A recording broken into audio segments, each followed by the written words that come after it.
So we start now by the first speaker in the agenda, Thomas, please. Okay. Hello, thank you so much for having me today. So, being the first one on the call, I imagine we need to bring a little bit of energy into the conference today. So that's my responsibility. And what better way than to talk a little bit about my topic for the 10 supply chain trends defining 2026.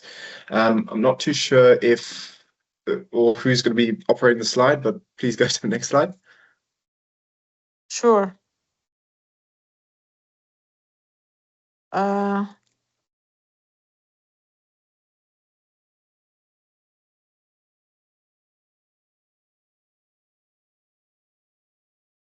Do you want me to share from my side? Okay, never mind. Great. So I'm an industrial engineer by trade, and I work at a company called ASM. I'll do a quick introduction of them in a second. I come from a bit of a consulting background myself, so worked in a similar industry to Symbios, mainly within warehousing, network optimization. But enough about me, that's boring. What we want to get to is the actual topic at hand. So if you please go to the next slide. So I come from an it's gone again. I come from an organization called ASM. So we are, if no one's heard of ASM, you might have heard of Apex, but our role within the industry is that we really need to understand what's going on, right? So we are the world's largest supply chain association, and it's our role to go out to communicate with the industry to understand what's going on, bring that information in and push back out into the environment. And one of the activities that we do at ASM is the top 10 supply chain trends. And we release this on a yearly basis. And what I'm going to be talking to today is the 2026 top 10 trends. So if you go to the next slide, please.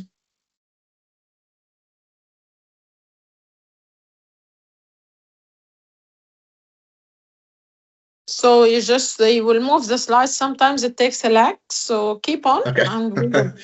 No worries, no worries. So when it does eventually come up on the screen, what you will see is there we go, is the top 10 trends of 2026 and where they correlate to the previous years before that. So you've got 25, 24, and 23. What I've also done is put a bit of a change as to where they've come from 25 to 26. And I'm going to go through the first three in a little bit of detail. But I'm going to go through a quick overview just to get as much information as we can in the short time that we have today.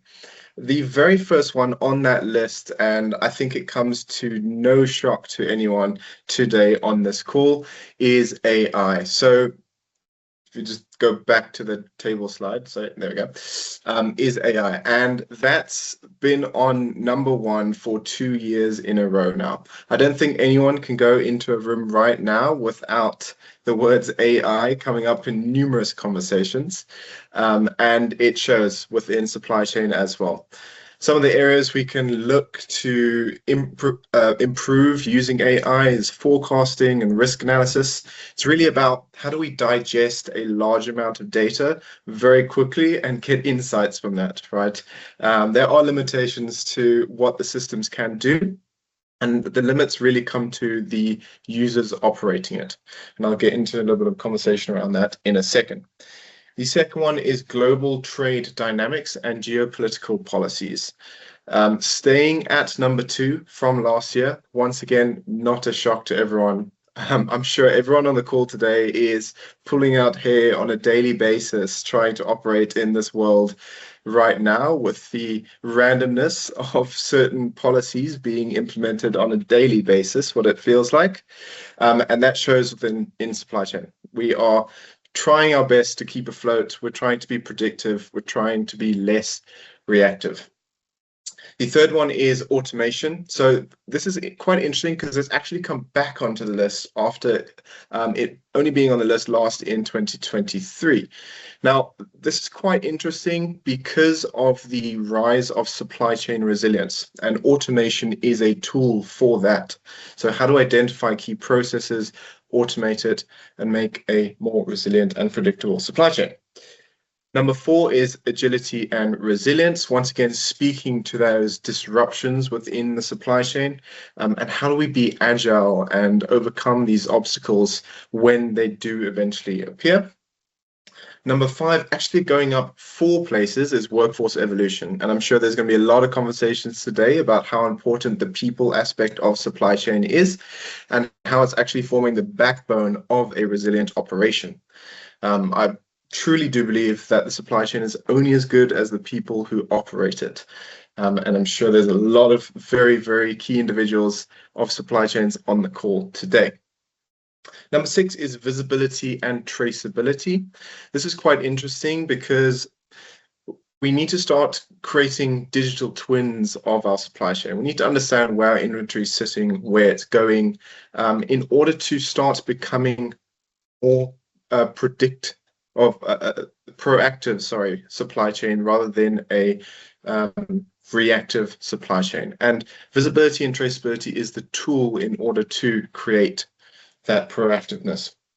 7 is cybersecurity, actually going down 3 places.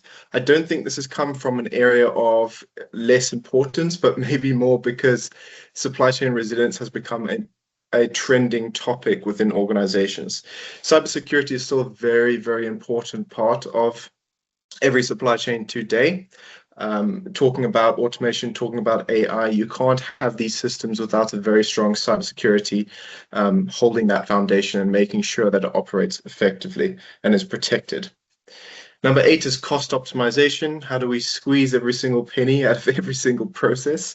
A lot of organizations holding on to that cash and that within the organization for these uncertainties of the future. Number 9 is agile and dynamic sourcing. So this is talking about how do we go from a just China sourcing strategy, or how do we start diversifying the supply base, or maybe even localizing supply base based on disruptions. And number 10, which has actually come back onto the list once again, is climate change and circularity. So there's a strong emphasis on sustainability coming through, with the visibility of supply chain operations reaching the customer's eyes and trying to become more sustainable from a brand perspective as well. If we go to the next slide. So I've spoken a little bit about AI and some of the key topics here. I do believe there is a slide missing, but what I'll do is I'll just talk about 3 key trends that are coming from AI. One of them being IoT. So IoT is being paired very nicely with AI for things like predictive maintenance. I speak to a lot of organizations on a daily basis about these really unique systems that they're setting up where they're gathering information from IoT, processing it through AI, and ultimately creating some predictable maintenance.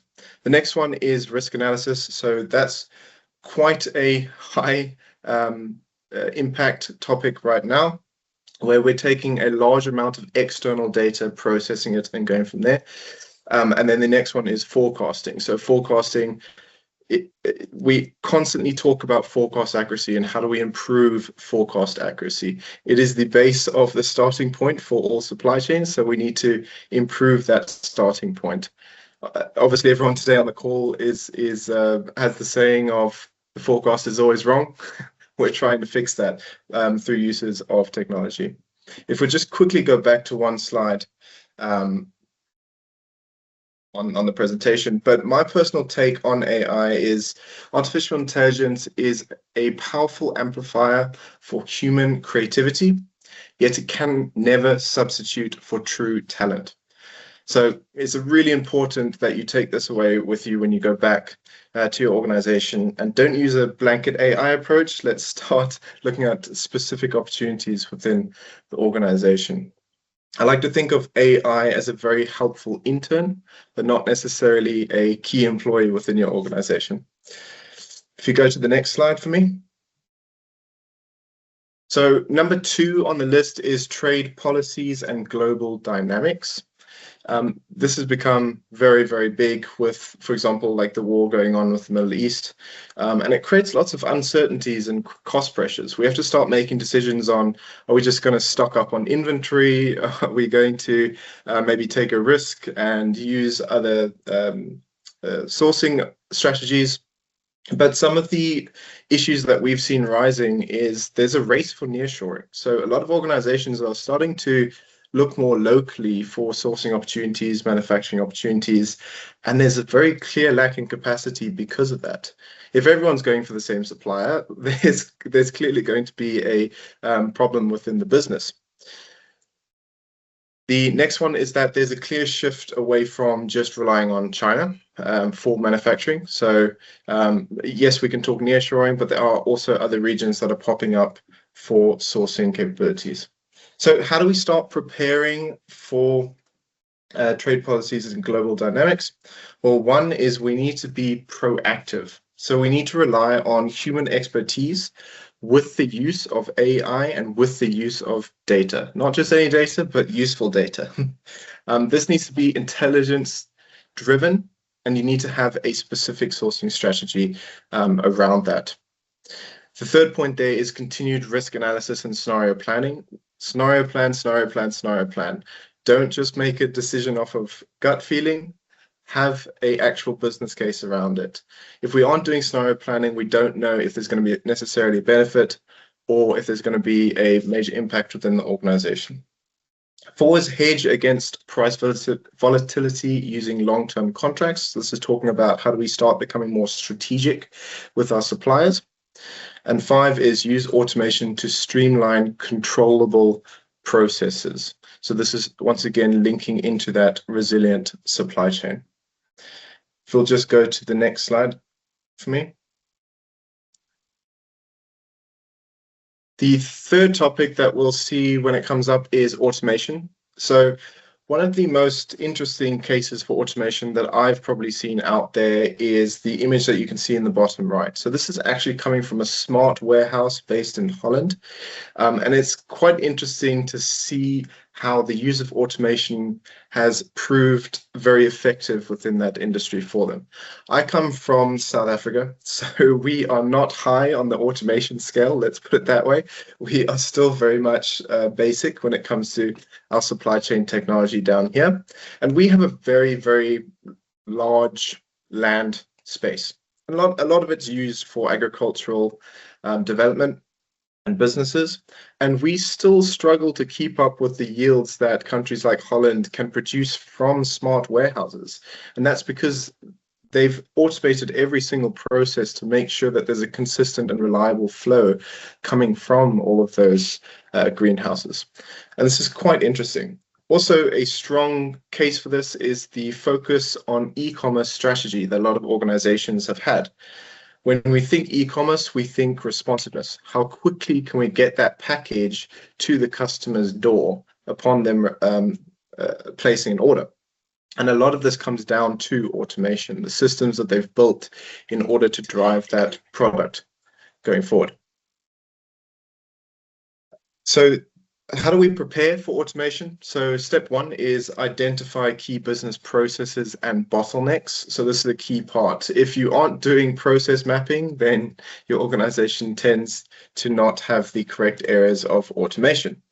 Number 2 is do not simply replace legacy systems, do scenario planning. So make sure that the automation systems you're putting in right now actually lead to return on investment.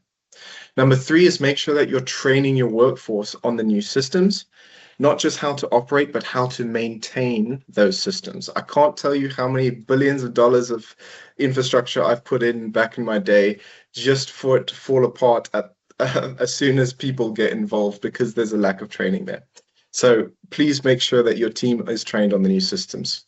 4 is commit intensive resources to cybersecurity of the new systems. So once again, a very interesting case study is the Jaguar Land Rover incident that happened a number of years ago, and how many millions that organization lost because of a cybersecurity incident on their automation. If you'll just go to the last slide for me. If we couldn't take away all 10 of those trends coming from the slides that I have today, what I'd love for you to take away is these 3 key themes for the future. So all of the top 10 trends that you can see right now on our ASEM website really falls into these 3 areas. So the first one is intelligence and automation, talking AI, automation, and cybersecurity, where machines handle execution, humans handle strategy, and security is baked into the infrastructure. So that's a really, really key theme for everyone to take away today. The second part is resilience in an uncertain world. So geopolitical issues, agile and resilient supply chains, and dynamic sourcing. Future supply chains are engineered to flex, reroute, and adapt to political, economic shocks in real time. So we are going to find problems all the time in the supply chain. That is the new normal. The new normal is that there is no more normal.